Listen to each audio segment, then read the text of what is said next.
ตบดีๆเลยตบมือน่ะตบไปเดียวไหม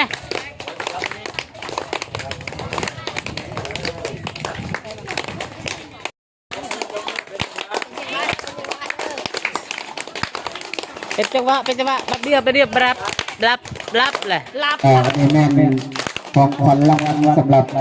น้องนักเรียนที่สามารถญาติได้อันดับที่1ที่2และที่3เนาะก็คือห้องม.3แล้วก็ม.11แล้วก็หน่วยสาพันธ์ยิงขันนักเรียนที่ออกของจิตประเพณีอยู่ในทัพ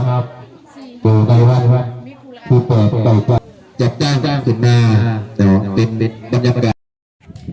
ไม่ได้นะผิวได้บอย่อมพี่บอย่อมพี่บ.3ฮะห้องเชียงหวาน ห้องได้กันเลยเด้อ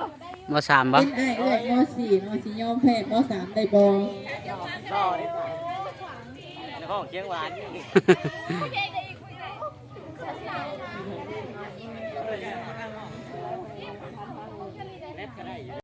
พุทธบาทของผู้หญิงดีใจที่ว่าเราต้องมีเงินทิพย์หันเตียนผู้ชอบก็แม่นฉากพุทธบาทใหม่ผู้หญิงเราในนั้นดีใจเป็นใจเนาะดีใจนำที่เห็นแบบนี้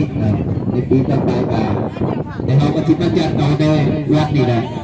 มันจะเป็นบทบาทอันนึงแล้วก็จะเป็นการทำห้องสอนต่างๆเพื่อการคนฉลาดผมไม่เป็นผู้หญิงนี่แหละแต่ว่าผู้ชายวันนี้บอกวันนี้ตัวยักษ์น้อยตัวยักษ์ทำความนะในต้นด้วยนะจะมีตัวน้ำรอบ